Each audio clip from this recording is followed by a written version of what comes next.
Hello and welcome to the How Not to Screw Up Your Kids podcast, the bucket emptying episodes. I'm your host, Dr. Mary Han, psychologist and parenting expert. So, pour yourself a cuppa, find a comfy seat and enjoy the conversation. This episode is for you again as parents specifically who may well be thinking about making the choices of purchasing your child or handing over your child or teen a mobile device. So I'm hoping that this is coming out at the right time for a lot of you as you're making those decisions. Now, some of you may well be looking to make that decision as your children are transitioning away from their primary schools onto their senior schools. Although from the data, so let me give you some data. This was the data in 2023, so it may well change because it changes quite quickly. 30% of 8-year-olds had a smartphone. So let's just sit with that. 30%, a third of children who were 8 owned a digital device. Now, I had to read that data multiple times because I thought it was they had the use of a smartphone, but no. They actually have their own smartphone. So if you are a parent listening to this and you are making a decision or trying to make a decision about do I impart, do I give my child a digital device, a mobile phone, then hopefully this will be helpful for you. Whilst the context behind this is that 30% of 8-year-olds have a smartphone, that does not mean that you as a parent are therefore depriving your child if they do not have one. But it is a decision that you need to make within your family for your child and what might be best for them. So I want to just talk around this because there's been a huge amount in the press around whether there should be bans with smartphones for children under the age of 16. My conversation around this has always been, my advice around this has always been, we're always working with the end in mind. We are trying to raise resilient adults, and whether we like it or not, smartphones, digital devices that we hold in our hand, which are like mini computers, are an everyday reality for most adults. And certainly since there are more and more adults like myself who are working from home considerably more often than we did pre-pandemic, it is the way that we keep in touch. We keep in touch with our employers, our employees, our suppliers, our clients, whatever kind of role we might have, that it's a huge part of our lives. And if we want to prepare our children to be resilient adults, then our role as parents surely is also about teaching our children, encouraging and promoting them to be able to get a slice of what it's like being an adult and then learning how to best moderate that. So that is my overarching advice. However, what I would say is I do not have a hard and fast rule or belief around when children should get smartphones. I don't believe that children need smartphones in any shape or form pre-secondary school.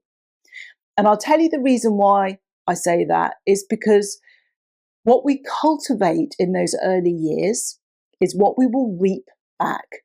And you only have to look through any forum. I'm not on social media, but I would imagine certainly when I was on them 6 years ago, forums and from parents that I speak to when I go into schools and I do talks, is that the blight of all parents at some point, once they have handed over those devices, our children and teens holed up in their bedrooms, doors shut for hours on end on devices.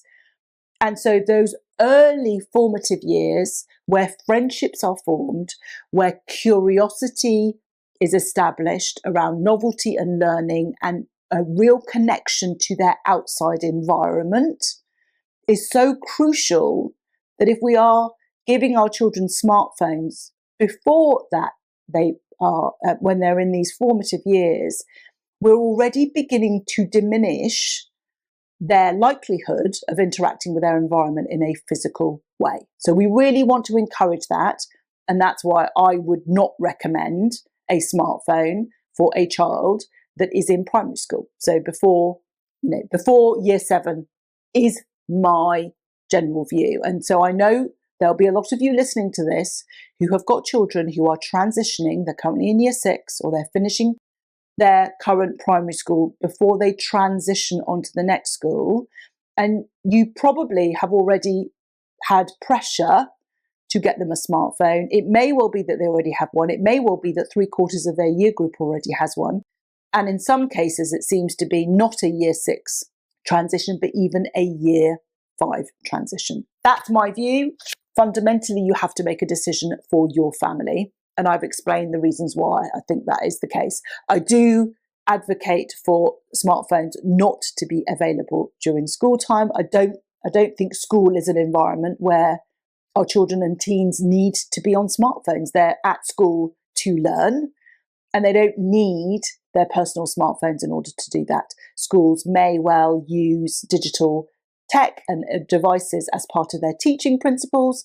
I would encourage schools to ask the question, is this the only way that this can be taught in this particular lesson? Because I think sometimes when we've got all of this amazing technology, not just smartphones, but just technology generally, we can often get sucked into this sort of view that we need to be using it to show that as a school we're keeping up with the times and that we're employing all sorts of latest technology, which is great if it is being used in a way that optimizes and maximizes learning, but not when it's just simply let's just demonstrate that we're using tech. So that's a slight diversion, but I think an important one to say. So you're a parent whose child is transitioning, or maybe you're a parent who's managed to hold off and you're trying to make that decision. So let's just talk about where the sort of differences are. I think that typically children have got devices if they've left their primary schools into their secondary schools, because it's been a way that we have wanted to stay in touch with our children so that they can let us know that they've got to school safely, because quite often it's much more independent. They're getting buses, they're getting trains, they're getting coaches to school, and it's a great way for them to keep in contact. And I would just ask you, if that is the case, can your child keep in contact with you with a different type of device? Does it have to be a smartphone?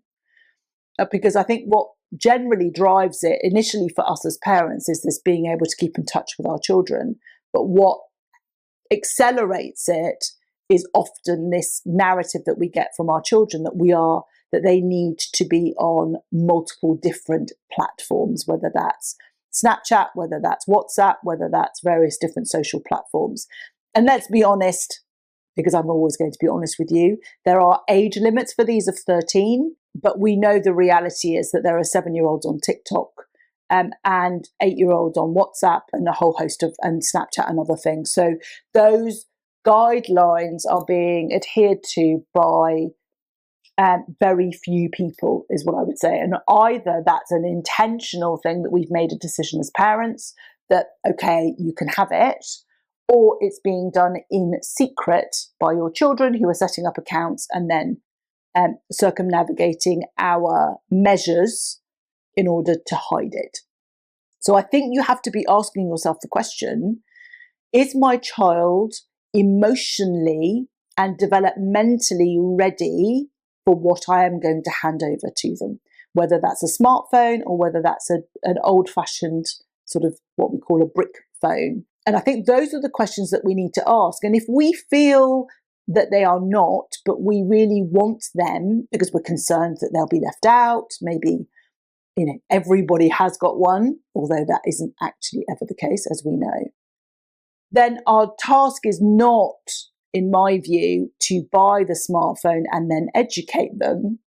My view is that we educate them, as in we equip them with the skills that they're going to need so that they are socially and emotionally and developmentally ready for it. We do that before, because what we know is once these devices are handed over, if we've not set the boundaries, if we've not given them a framework, and our children aren't ready emotionally because they're not equipped, then it becomes a much more difficult proposition to reel back in than setting those boundaries in place in the first place. So the first thing I would say is that we need to ask ourselves, is my child socially, emotionally, and developmentally ready for what this device, the capabilities of this device, have?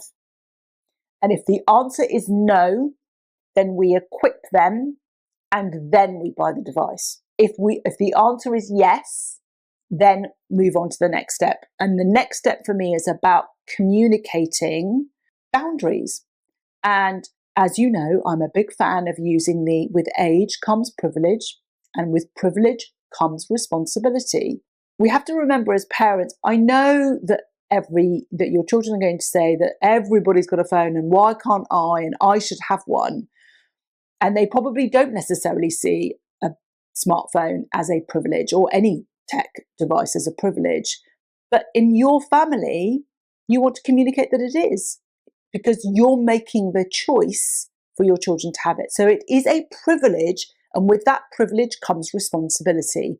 And the responsibility piece is the piece that we need to instill as parents as to what it means in order to own a smartphone, what it means to own a brick phone, and what we have expectations in terms of that behavior. Children will rise to the expectation that we give them. So if our expectation is very clear that mobile devices do not stay in bedrooms overnight, then your children will adhere to that. There may well be kicking, screaming, and complaining that their friends have them in their bedrooms and they're allowed to be on them until midnight. But if you stand firm in that within your home, within the culture that you cultivate in your home, is the price of the privilege, then your children will adhere to that. But the challenges happen when we hand over the device and we haven't talked about privilege and responsibility. And when we kind of frame that privilege and responsibility, it's you get this privilege and there's a responsibility. And if you don't act responsibly, then we need to then look at what we might cut back on until you are able to act more responsibly with the privilege that you have. So this is a really big topic, and there will be other episodes within the podcast that you can refer to that go into specific details about other aspects. If you've already handed over the mobile device and you've got challenges around devices in bedrooms. And I will cover more of this because I do think, why don't we do a quick survey? I would be really grateful if you could just ping an email to contact@drmaryhan.com. So contact@drmaryhan.com. And all I simply want you to say in that email response is how big a challenge is tech in your family. And my instinct would be that for probably over half of you, the battles that you have with your children at the root cause is probably tech. But let's do the survey and let's check, and I'll find out. And then I will do another episode that will address that particular thing, and I'll talk some more about that.